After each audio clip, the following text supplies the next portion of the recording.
सोचो, एक बहादुर seller captain alias, 17वीं सदी का। वो एक ऐसा समय था जब समुद्रों पर विजय पाने का सपना हर नाविक की आंखों में होता था।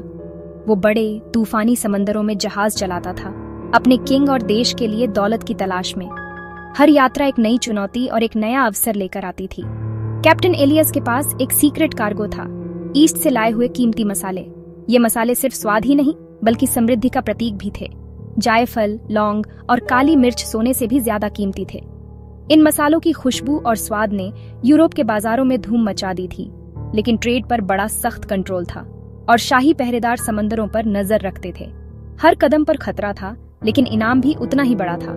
पकड़े जाने का मतलब था बड़ी मुसीबत। शाही पहरेदारों से बचना आसान नहीं था, लेकिन कैप्टन एलियस ने हर बार अपनी चतुराई से काम लिया। ये रिस्की ट्रेड मर्केंटिलिज्म की वजह से था। मर्केंटिलिज्म ने व्यापार को एक खेल बना दिया था जिसमें हर कोई जीतना चाहता था। नेशंस सारा प्रॉफिट्स और कंट्रोल चाहते थे। इंडिपेंडेंट ट्रेडर्स के लिए कोई जगह नहीं छोड़ते थे। हर देश अपने व्यापारिक साम्राज्य को फैलाना चाहता था। कैप्टन एलियस की ये हिम्मत वाली समुद्री यात्रा एक ऐसे सिस्टम की झलक देती है जिसने दुनिया को बदल दिया। उसकी हर यात्रा एक नई कहानी कहती थी। मर्केंटिलिज्म ने सैकड़ों सालों तक राज किया, कुछ नेशंस को अमीर बनाया और कुछ को सफर करवाया। इसने दुनिया के व्यापारिक नक्शे को हमेशा के लिए बदल दिया। चलो इस मर्केंटिलिज्म को समझते हैं। ये कहानी सिर्फ व्यापार की नहीं बल्कि साहस, संघर्ष और विजय की भी है। मर्केंटिलिज्म एक इकोनॉमिक थ्योरी थी जो सदियों पहले पॉपुलर थी। ये थ्योरी 16th से 18th सेंचुरी के बीच बहुत इन्फ्लुएंशियल थी और कई यूरोपियन नेशंस की इकोनॉमिक पॉलिसीज को शेप करती थी। किंग्स और क्वींस मानते थे कि ये नेशनल दौलत और पावर की चाबी है। उनके लिए एक स्ट्रांग इकोनॉमी का मतलब था एक स्ट्रांग मिलिट्री और पॉलिटिकल पावर। एक नेशन की दौलत उसका खजाना थी, सोने और चांदी के सिक्के। ये मेटल्स वेल्थ के प्राइमरी इंडिकेटर्स माने जाते थे। जितना ज्यादा सोना उतना ही अमीर और स्ट्रॉन्गर देश। इसलिए नेशंस ने गोल्ड और सिल्वर को अक्यूमुलेट करने की कोशिश की। नेशंस एक फेवरेबल बैलेंस ऑफ ट्रेड चाहते थे, मतलब इंपोर्ट से ज्यादा एक्सपोर्ट करना।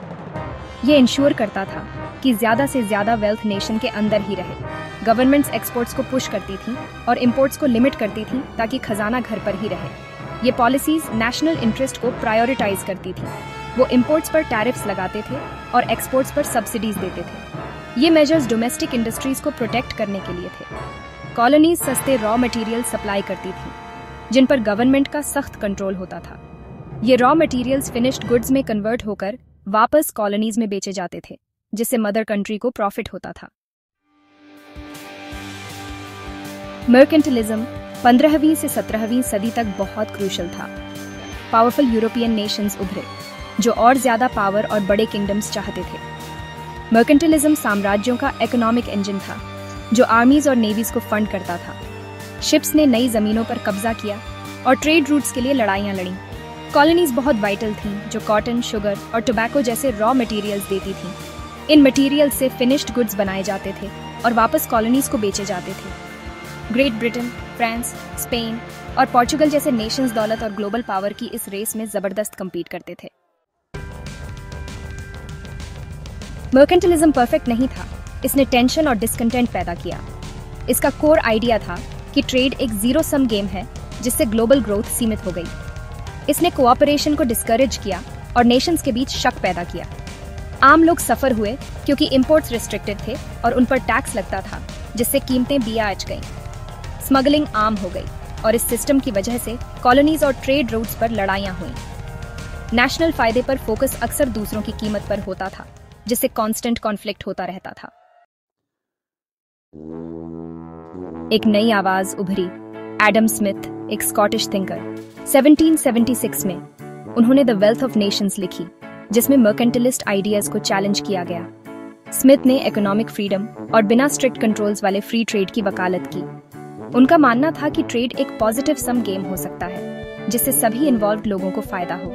नेशंस को उसमें स्पेशलाइज करना चाहिए जो वे सबसे अच्छा प्रोड्यूस करते हैं और बाकी गुड्स के लिए ट्रेड करना चाहिए। इस अप्रोच से ज्यादा वैरायटी, बेहतर क्वालिटी और लोअर प्राइसेस मिलने का वादा था। स्मिथ के लेसे फेयर अप्रोच ने बिजनेस में गवर्नमेंट इंटरफियरेंस को लिमिट किया। कैप्टन एलियस और उनके स्पाइसेस याद हैं, वो पुराने समय की बात है। आज हम हर जगह से गुड्स चाहते हैं, हर समय। इमेजिन करो अगर कोई देश सब कुछ खुद ही बनाए और ज्यादातर इंपोर्ट्स बंद कर दे। क्वालिटी गिर सकती है, प्राइसेस बार सकते हैं और चॉइसेस कम हो सकते हैं, मर्केंटिलिज्म की तरह। कुछ कंट्रीज आज भी अपनी इंडस्ट्रीज को टैरिफ्स से प्रोटेक्ट करती हैं। ये नियो मर्केंटिलिज्म का एक फॉर्म है। ग्लोबल ट्रेड आज कॉम्प्लेक्स है, जिसमें एग्रीमेंट्स और डिस्प्यूट्स होते हैं, लेकिन आमतौर पर इससे बेहतर प्रोडक्ट्स और प्राइसेस मिलते हैं। हम कैप्टन इलियास के स्पाइसेस से लेकर जो दुनिया के कोने कोने से लाए गए थे, मर्केंटिलिज्म को समझने तक का सफर कर चुके हैं। इसने एम्पायर्स बनाए और खजाने भरे, लेकिन इसके पीछे की कहानी सिर्फ वेल्थ की नहीं थी, लेकिन अक्सर फोर्स से चॉइसेस को लिमिट किया और कॉन्फ्लिक्ट पैदा किया। इसने कई बार कल्चर्स को दबाया और लोगों को उनकी पहचान से दूर किया। आज भी ट्रेड पर डिबेट्स जारी हैं। क्या हमें इंडस्ट्रीज को प्रोटेक्ट करना चाहिए या ग्लोबल फ्री ट्रेड को अपनाना चाहिए? Gap 2S। नेशंस आज भी स्ट्रेंथ और प्रॉस्पेरिटी चाहते हैं, लेकिन इस परस्यूट में एथिकल डिलेमास भी आते हैं। लेकिन क्या कोई इस कनेक्टेड वर्ल्ड में अकेले थ्राइव कर सकता है? शेयर्ड प्रॉस्पेरिटी और म्यूचुअल ग्रोथ ही शायद असली ट्रेजर है।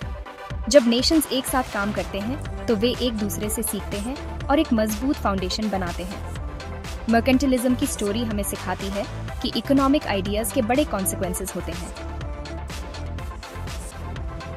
चलो पास्ट से सीखकर एक बेटर टुमारो बनाएं, एक ऐसा फ्यूचर जहां चॉइसेस की फ्रीडम हो और ग्रोथ सस्टेनेबल हो।